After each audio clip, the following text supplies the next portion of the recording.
Good morning. Good morning. Hope everyone's doing well. Let's go ahead and get started. We will finish chapter 11 this morning. The book of Ecclesiastes. We are coming up on the end of this book really fast. I'm kind of sad. Of course, I could go back to chapter 1 if I want to, but then you guys wouldn't like that because we're going to Daniel, right? But I've had so much fun in this book. It's been an incredible study. Let's go ahead and pray, and then we will start this morning. Lord, thank you so much for your wisdom, really the wisdom that Solomon is espousing in your word. We thank you, God, that we have the privilege and the opportunity to study it and to think about it and how we can use this to leverage our lives, to see things clearly and how we ought to conduct ourselves here. I pray, God, that this would be beneficial and profitable and that you would be glorified overall. We thank you so much. For it's in your son's name. Amen. Okay, let's go ahead and continue by setting up as customary for our lecture and reminding ourselves of the overall, I believe, content of this book. We've been using the research proposal or the structure of a research proposal as kind of a primer to look at this particular book. Of course, we looked at the introduction, which is found in Ecclesiastes chapter 1, verse 1, examining why this information is important and beneficial for us to know. Then we have the literature review. Usually in research proposals, literature reviews are about 30 to 40 pages long. Of course, Koheleth doesn't spend too much time writing 30 or 40 pages in his lit review, but instead he turns to creation itself and looks at the cyclical nature of individuals, generations, and how the world works or how the land works in terms of wind and water and things like that. And of course, at the end of this, he goes, well, if everything works kind of like this, generations come, generations go, things don't really change, everything remains the same, then what is the purpose to life then? What is the reason why we are even here? That is the rationale. That's in Ecclesiastes chapter 1, verses 13 to 14. Koheleth seeks to make observations about the activities of humanity, right? And what it all means. Then we go into the method and design. Koheleth describes the design, the procedure, and the analysis of his observations. I had mentioned and underscored that he uses naturalistic observations. He's kind of the observer. He kind of sits back and watches everything, right, and makes conclusions based upon the wisdom of God that he has. He also includes himself into this, using his own life as a case study, right, from chapter 2 all the way to 8, making these observations about life. And now we get to chapters 9 to 12. Again, we are almost done here, and this is the significance and the conclusion of the results. After all of these things that he's observed, what are the conclusions that he comes to? And he summarizes all of these main points that he's basically already made throughout chapters 2 to 8. He really isn't saying anything new. He's just kind of boiling down all of these important points and making notations for them. Chapter 11 is rather interesting because chapter 11 is the chapter where he has all of these pithy little sayings, right? And these sayings kind of underscore, again, the things that he talked about from chapters 2 to 8. First, he references in the first verse that having a carefree perspective and attitude in our lives is beneficial. Casting your bread on the waters and then will return many days later. He's not talking about actually doing that, but the importance of having a perspective that really when you let go of something, it never really leaves. It will come back. And because of that, you should be carefree, not be concerned about your overall life and the things that you have. He also talked about preparing for unfortunate times in one's life, dividing your portion to the seventh, even to the eighth, right? Because a person understands that there's going to be times in life that aren't going to work, right? And so to be prepared for that is also beneficial. This leads to the other point too, that a person cannot control all the events in their lives. He mentions conception, right, and the state of the wind, that we can't control those things. Those things, we don't have any control over those, right? So we best not think about those or be concerned about them.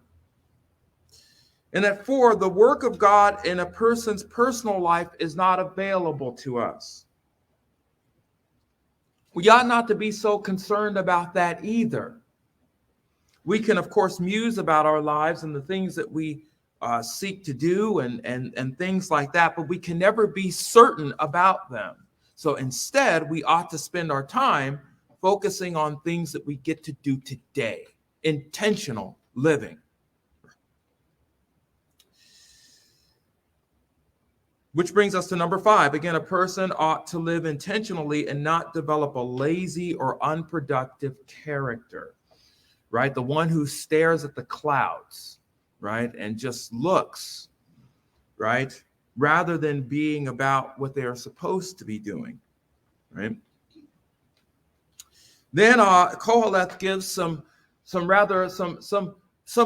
healthy biological counsel, that we should get more sun, right? That sunlight is good.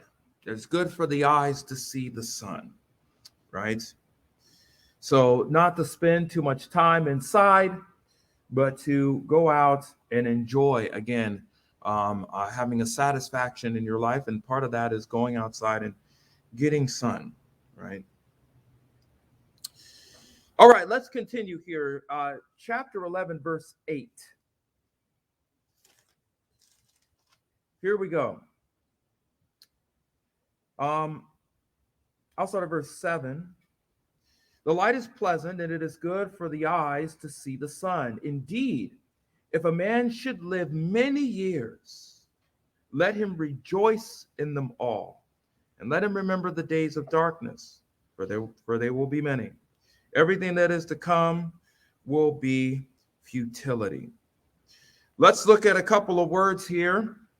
Let's look at the word rejoice for a minute. Koheleth, again, explaining, again, underscoring something that he's already told us, right?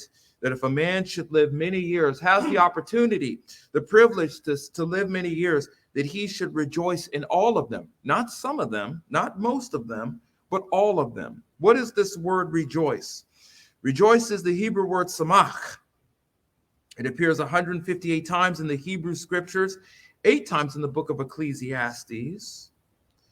This word is a verb, and it's in the qual stem in this context, which means this person is to rejoice. It is active. They are doing the activity. It is translated mostly rejoice, not really a big deal. Now, when we see this word rejoice in our culture, what do we usually think? Celebratory, jumping up and down, yay, right? That sort of thing.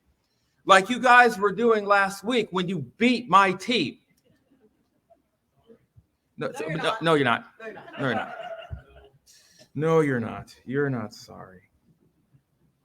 It's not necessarily talking about that type of celebratory attitude, okay? I would refer to this word rejoice as what I would call a state of being. Now, what is this? What is a state of being? Okay.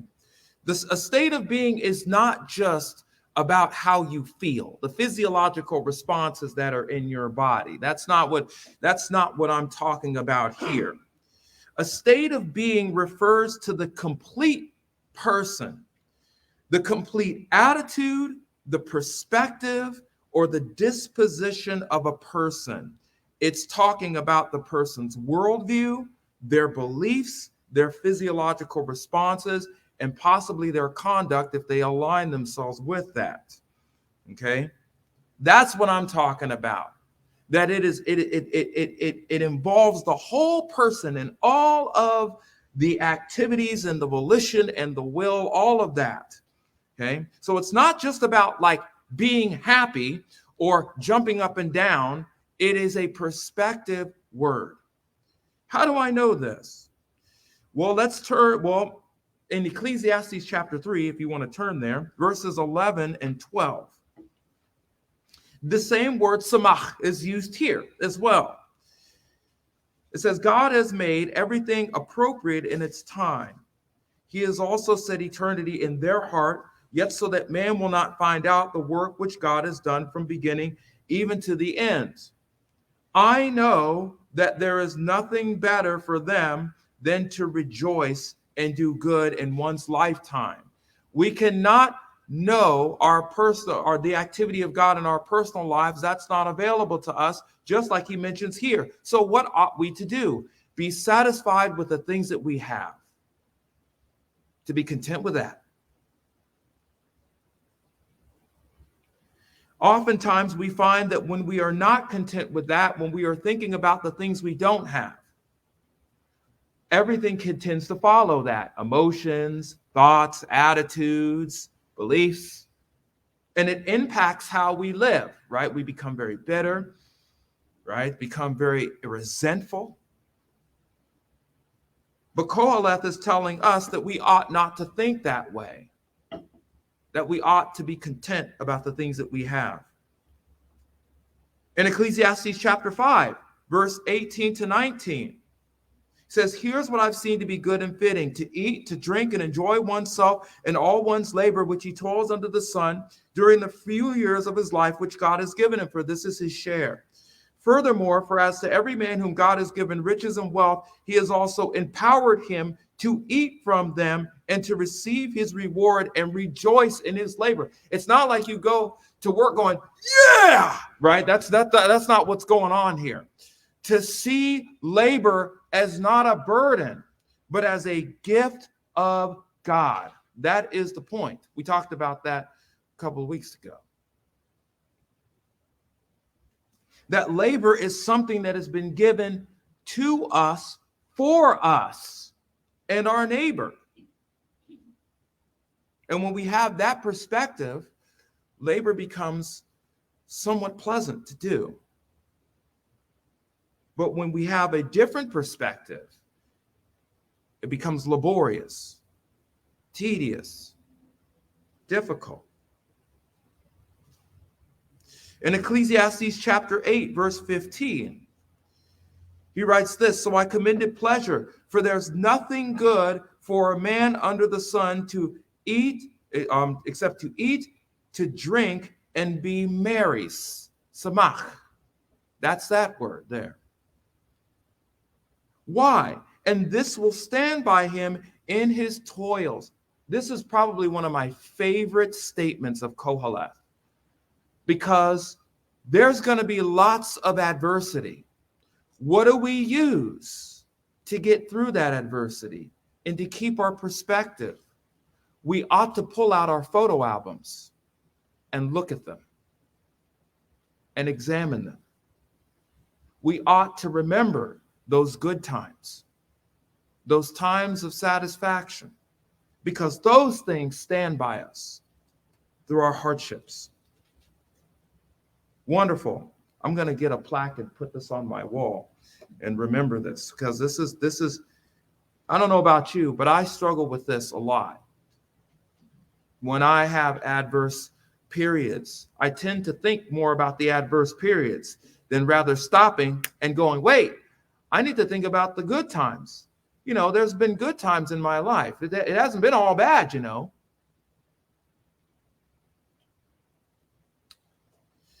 How about the word remember? Zakar. This is found in verse 8. Indeed, if a man should live many years, let him rejoice in them all, and let him remember the days of darkness. Now, why would I want to remember those?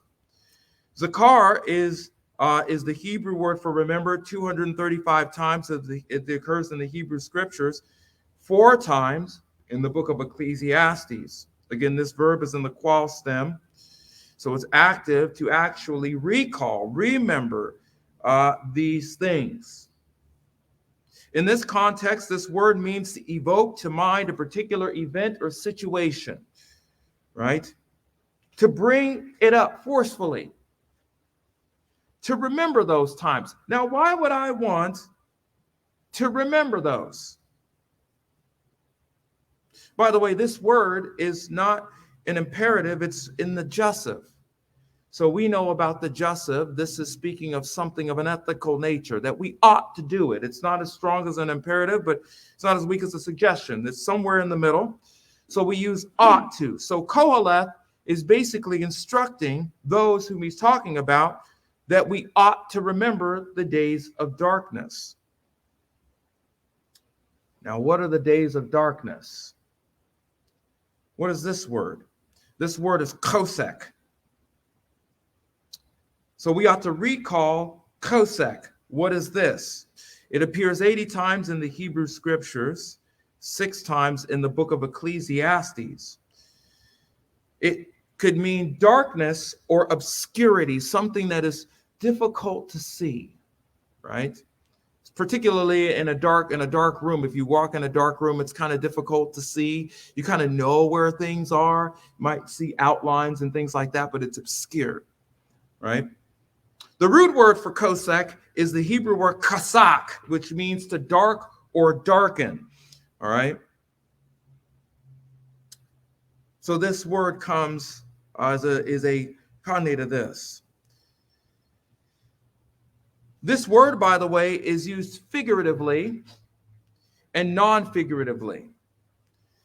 Let's take a look how Koheleth uses it in Ecclesiastes, because he uses it in some various places. In Ecclesiastes chapter 2, verses 13 to 14, he talks about his own evaluation and his own life. And he writes this: "So I turn to consider wisdom, madness, and folly, for what will the man do who will come after the king except what has already been done? And I saw that wisdom excels folly as light excels darkness," right? That wisdom has an advantage over folly, right? Just as light has an advantage over darkness. "The wise man's eyes are in his head, but the fool walks in darkness." Interesting, because he's using darkness in this statement figuratively, concerning an individual who is wise versus an individual who is foolish. One who is wise has their eyes open, right? They can see clearly.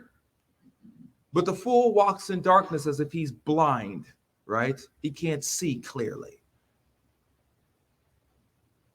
And yet I know that one fate befalls them both.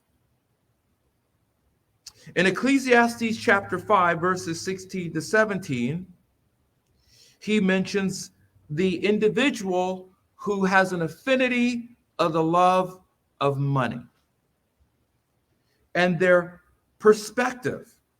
He says, "This is also a grievous evil. Exactly as a man is born, thus will he die. So what is the advantage to him who toils for the wind? Throughout his life, he also eats in darkness with great vexation, sickness, and anger." We talked about this, right? Anyone who has a perspective like this ends up becoming very embittered about life itself. They can't even enjoy eating, right? It becomes to them something of a grievous task. Why? Because their perspective is in darkness, right? In Ecclesiastes chapter 6, verses 3 and 4, the word kosek is used.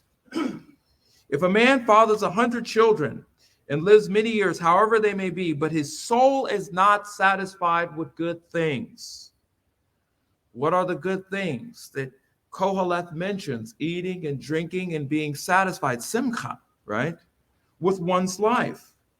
and he does not even have a proper burial, then I say, better the miscarriage than he, for it comes into futility and goes into darkness or obscurity, and its name is covered in obscurity. Strong words of Koheleth, right? Those who do not have a satisfactory position about their life, and they live that way. It's better. It's worse than a person or a baby who's miscarried. That's amazing. Better than they've not been born. Because that baby doesn't know anything about this perspective. They're better off. So, this word is also in the Jussive, that we ought to remember the darkness. Right? Now, I don't know why I have this. Oh, I know why. Because I had an extra slide there. So what does this mean? Why would we remember the satisfactory things about our lives as well as the dark times? Why would we do that? I mean, what's the point of that? Right? I'm not trying to remember those things. Koheleth seems to suggest that there's a beneficial reason as to why we should be doing this. Koheleth seems to suggest that a person ought to recall those days of darkness, or what I would refer to as adverse times, those difficult times, those things that have incredible hardship that one experiences in life on the land or under the sun. Because in a human being's life, one will experience high points and low points, particularly low points. He says there are going to be a lot of those, okay? Many of those. It's not that Koheleth has said anything new. He said this before. In Ecclesiastes chapter 7, verse 14, he writes this: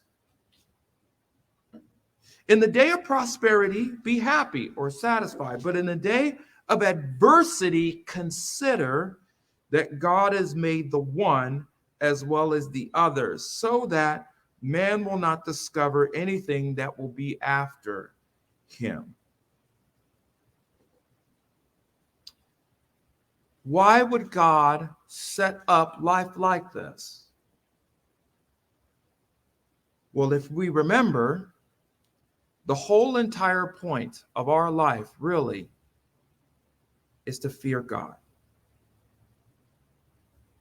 to acknowledge him, and to be thankful for what we have and for what he's given to us.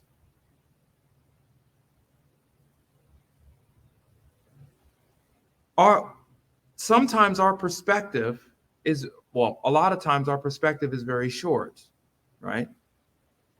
If we prosper all the time, we may think that we don't need him. But if we have adversity all the time, we may despair. So to have a balanced outlook about our lives is important.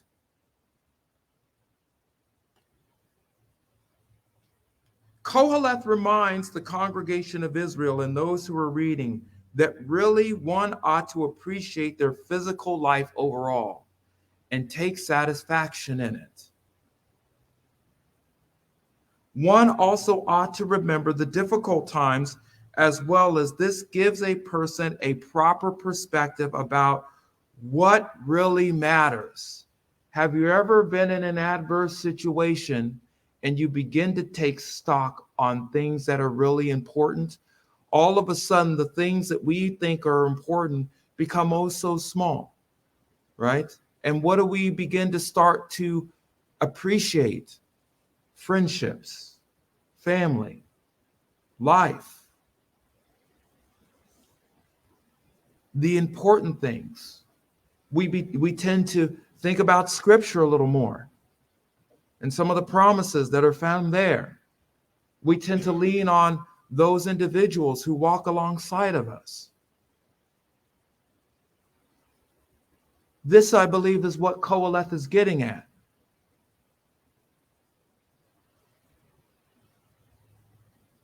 By the way, when we have adverse times as well, what happens when we see other people have adverse times and we're not? We tend to be empathetic to them, right?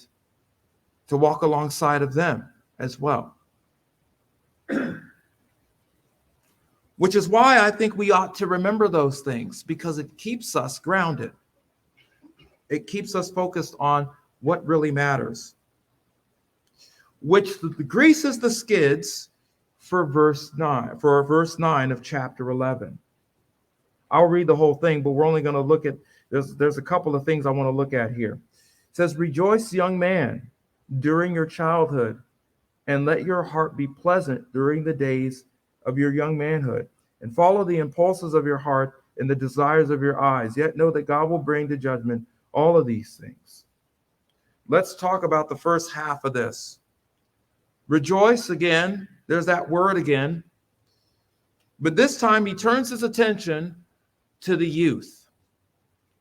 Young men specifically, but I would say that this speaks to all young individuals. Let's talk about this word young man. Bachor is the Hebrew word here. 46 times in the Hebrew scriptures, and it only appears here one time in the book of Ecclesiastes. That is here. It is translated young man or youth. And I would say that a young man or a youth is usually, within this context, in this culture, is an individual, usually a male, who was more likely in their early 20s. Okay. So you're not there yet, according to the culture. You're not there yet. Okay? Oh, man. Yeah. Yeah. And you're not 20 either. Okay. So you're not there yet. Okay. To their younger 30s. Okay. Somewhere in between there.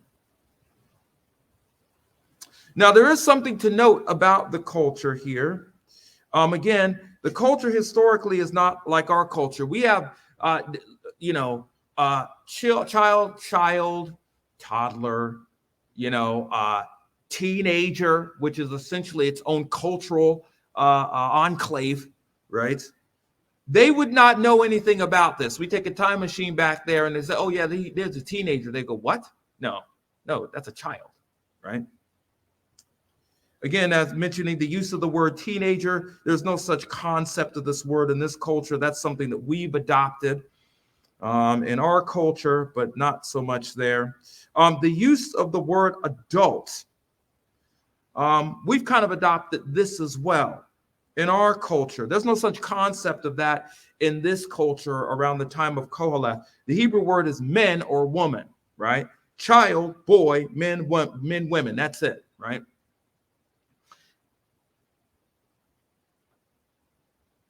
In terms of this culture, too, we have things that define young adults, right? Whether or not they go to college or they can keep a job for longer than a week, right? But there's a different quality in a young man within this particular culture that Qoheleth brings up. And that is the quality of physical strength, okay? As a matter of fact, he mentions this in Proverbs 20 to 29, that the glory of young men is their strength, their physical strength. And the honor of old men is their gray hair. I suppose I'm half and half. I'm getting streaks, but we're not there yet. In our culture, gray hair is pretty much shunned upon, right? This is why we have all these darkening dyes and things like that. But Qoheleth writes that it's an honor. It's recognition of old men as their gray hair because they have lots of experience, lots of time under them, right? And the young men is their strength. They're strong. They're able to lift things with relative ease, right?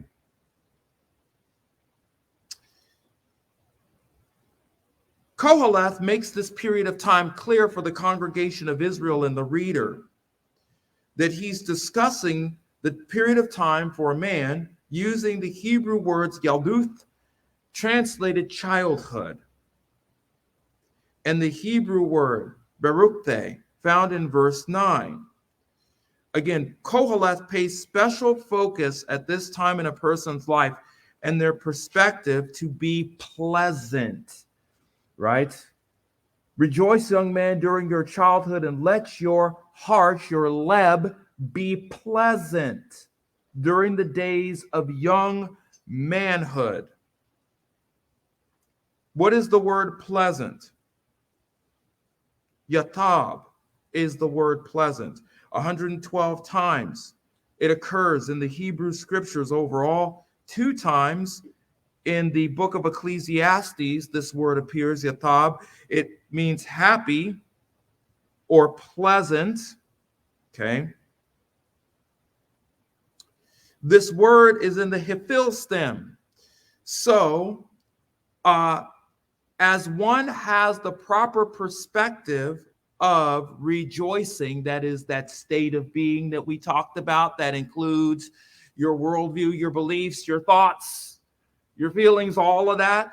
Koheleth is telling them to rejoice, young men, during your childhood, because this causes one's mind or where the activity of thoughts are located to be pleasant.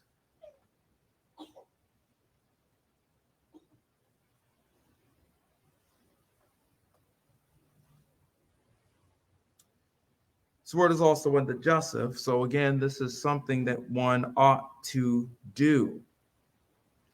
To rejoice. Well, let's talk about verse 9b, because there might be a problem here. So, in other words, be satisfied with your life while you are young, while you still have your strength, right?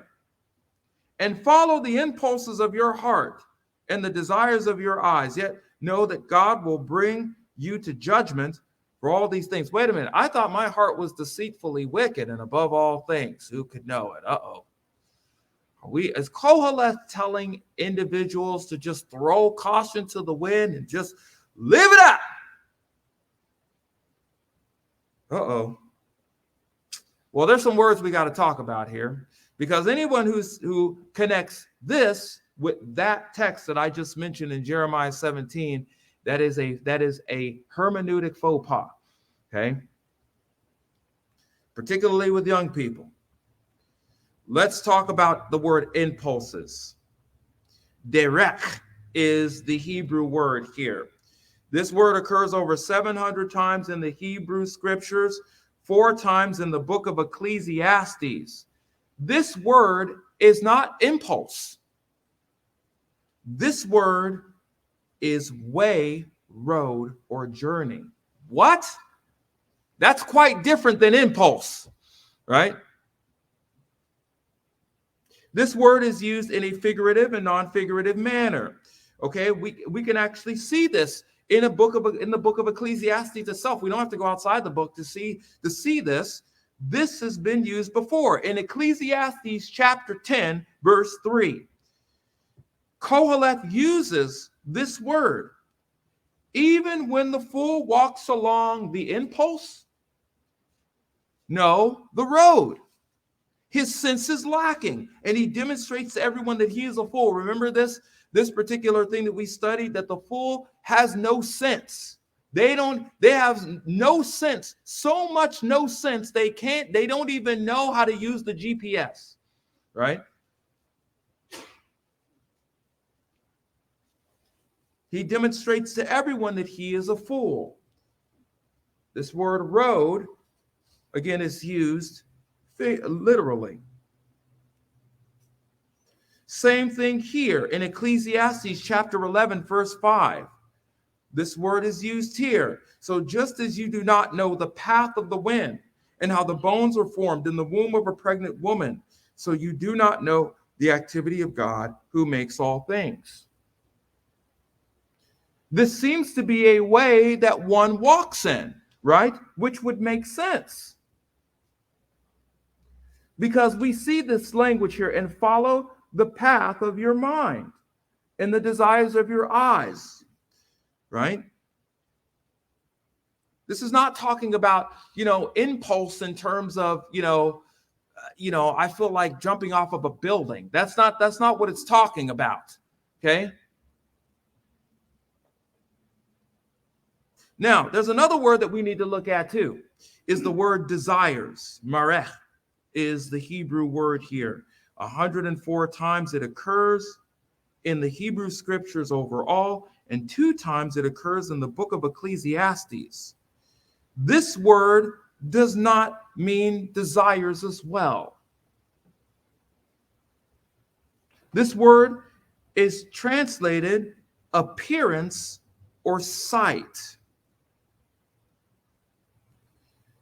So you can literally translate this, follow the path of your heart and the sight of your eyes, or the appearance of your eyes. This is discussing the nature and function of the eyes when they observe something. And we have not gotten to what Koheleth is getting at here. We're just clarifying words here. Okay? There's one other word that we have to look at here, and that is the word judgment. He says this in verse 9. Rejoice, young man, during your childhood, and let your heart be pleasant during the days of your young manhood, and follow the path of your heart and the appearance of the sight of your eyes. Yet know that God will bring you to judgment for all of these things. And when we see the word judgment here, we get a little squeamish. But that's not really what's going on here. He's not talking about throwing heat rocks at the person. What is he talking about? Mishpat is the word here in the Hebrew text. And again, we see that Hebrew is highly contextual. It appears 424 times in the Hebrew scriptures, 6 times in the book of Ecclesiastes. It can mean judgment, or it can mean ordinance in terms of customs and things like that, or a manner in which one lives. In this context that Koheleth is talking about, this involves a situation where one is evaluated. This is not like a condemnation type deal. This is how when one is evaluated or judged based upon a given standard or order. What have we been talking about this entire time? That one ought to live intentional.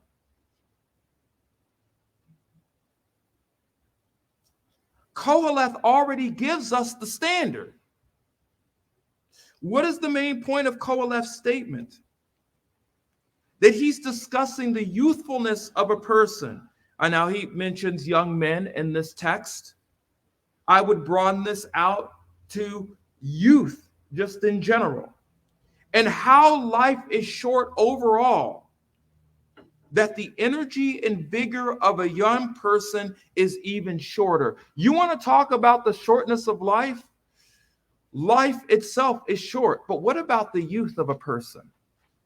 That's even shorter, right?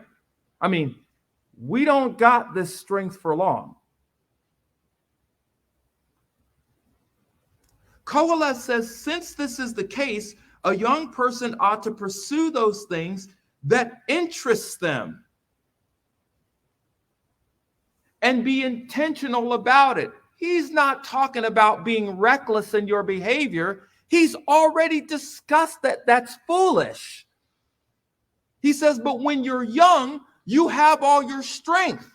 So you should be intentional about that. Use that wisely, because you're not going to have it for very long. And keep in mind that God will evaluate you for the quality of your life.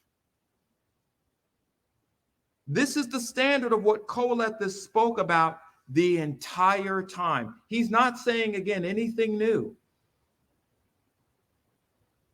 that the quality of our life is our responsibility, and we have a stewardship, a responsibility to make the most of it, no matter how old we are, but particularly when you're young, because you have your strength and your vigor.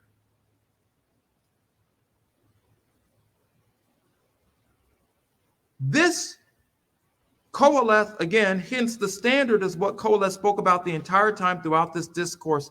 Fear God. Acknowledge him in your pursuits. This leads us to chapter 11, verse 10. So remove grief and anger from your heart and put away pain from your body, because childhood and the prime of life are fleeting. The prime of life is a very interesting word. Shakruth is the word for prime of life.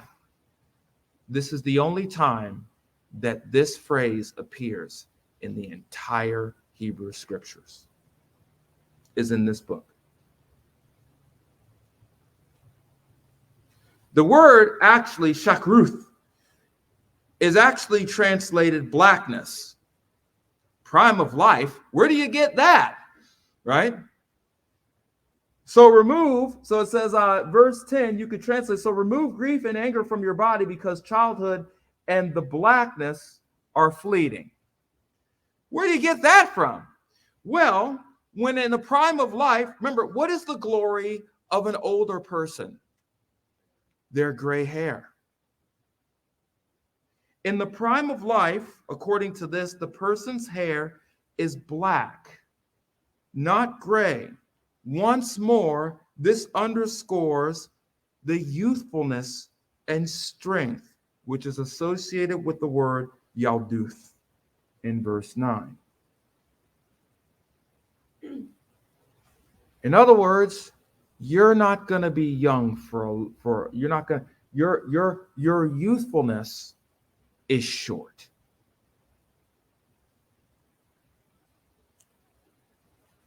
On the great app known as TikTok,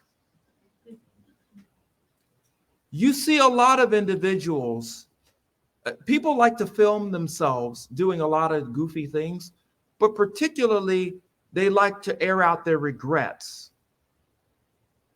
And a lot of individuals that you see on these apps air out a lot of regrets that they wish that they would have did profitable decisions when they were younger, because now they're in their older 30s and their younger 40s and their 50s, and you know, if I could turn back the clock, I would do things differently. That's this. That while you're young, you should live intentionally, because there's a lot of people on what my wife calls the tick, okay, that did not live intentionally, and they regret that.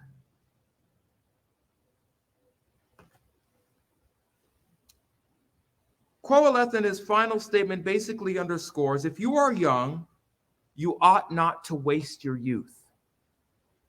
Don't waste it.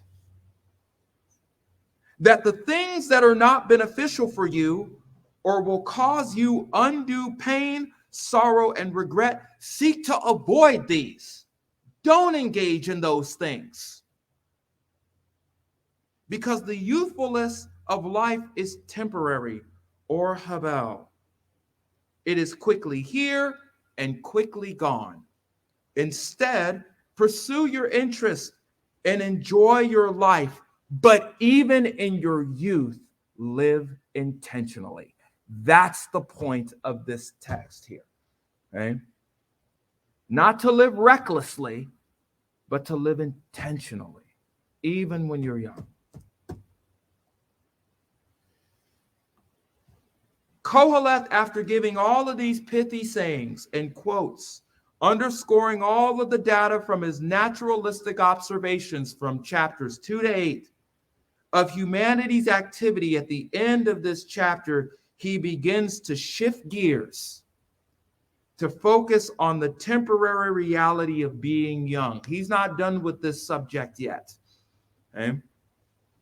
And how one ought to live intentionally at this time in one's life. There is no greater gift than being young.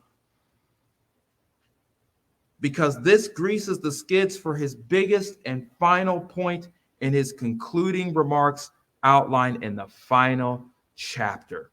This is it, folks. Right?